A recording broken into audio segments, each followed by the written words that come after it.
your forecast first. Sponsored by Natex Heating, Cooling, and Plumbing. Well, good evening to you on what has now turned out to be actually a pretty nice night and a beautiful sunset. Take a look at this thing. Roofing Dog INF Working America camera in Danville, watching the sunset out there tonight. That is beautiful.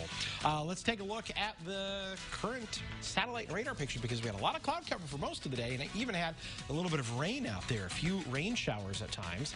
And the temperatures, though, well, they have struggled with the clouds. It's only 51, so yeah, it's a little cool out there. But the good news is we haven't had those really strong winds. It is going to get chilly tonight. We're going to talk about a freeze warning that is in effect. What that means for you when we come back. WCIA 3 News starts right now. Now on WCIA 3 News. It was called a red flag warning day, and that was bad news for some farmers in central Illinois. Plus, protesters claimed a truck drove right into them. What the police and state's attorney have decided to do about it. It felt like it was just part of allergy season. The surprise came when this mayor found out it was a little more contagious than that. You're watching your local news leader. This is WCIA 3 News at 6. Then I seen black smoke coming up. I said, that looks like some kind of equipment fire. He was right. A fire truck was destroyed yesterday during a field fire, but the quick action of nearby farmers stopped it from being a lot worse. Good evening. I'm Paul Cicchini. And I'm Jessica Coons. This fire happened near the Piatt-Macon County line about 10 minutes south of Cerro Gordo. That was one of several field fires yesterday all throughout central Illinois. We have team coverage tonight. WCIA 3's Courtney Bunting is in the newsroom, and our chief meteorologist Kevin Leidy is in the weather center. First to Courtney. Courtney, fire trucks have trouble in those fields. Yeah, Jessica, they're just not really built for that, but tractors are. And luckily, there were farmers around when this happened, ready to drop everything and help. This is the aftermath of a field fire that spread quickly near Cerro Gordo. Farmer Edward Yoder lives just down the road from where it happened. I was in my shop doing some work, and my wife came in and said, it looks like there's a fire to the east of us, and went outside, and it's just like gray and really bad looking smoke, and there's a huge flume of smoke. This is what she saw. Yoder followed the trail out to help. There, he found this fire truck. It was out in the middle of the field, burning. I drove up, got out, and I walked up to one of the fire members from Cerro Gordo Fire Department. He asked fire crews if they needed help. And he said, "You got a tractor or disc?" And I said, "Yes." He said, "Can you bring it down there?" I said, "Sure." When I showed up with a tractor and disc, I cut across from Ocean Trail where you see that house and those trees over there. Came down that side, and then I could see a lot of fire in the cornfield. And so I just started going after the fire in the cornfield. The fire scorched through around 500 acres of farmland, but that number could be even higher had Yoder and other farmers not been there. I just happened to be in the right place, the right time when it turned out. I wasn't looking for this. I don't think nobody is. So I was just glad to do what little I could do. Because it really takes equipment, so soil on the fire to stop it, and it's just hard to do with our trucks. That was Cerro Gordo's secondary engine that was destroyed, so they do have another one. Other departments have also offered to loan one if they need it. The cause of that fire is still under investigation, but fire crews say it likely came from a limb or trash fire. Live in the newsroom, Courtney Bunting, WCIA 3, your local news leader. All right, Courtney, thank you so much. Now, while they're still investigating the cause of that fire, experts say farmers should be prepared before going out in the field in case of an emergency. That's especially true on days like yesterday when it's dry and windy. First, farmers should check their equipment before heading out. Make sure there's nothing inside that could catch fire. Second, have a charged fire extinguisher with you at all times.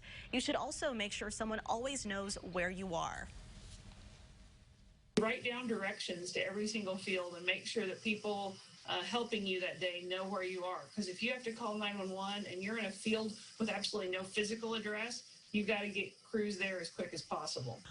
Farmers should also have a tractor with a piece of tillage equipment stationed nearby. Tilling is a great way to stop fire from spreading. As we mentioned, farmers all across central Illinois suffered damage yesterday. Yeah, and the way to see it best today is from above. So we continue our team coverage now with Chief Meteorologist Kevin Leddy. And Kevin, you went out today. You were out yesterday too, but you got another bird's eye view of exactly what happened.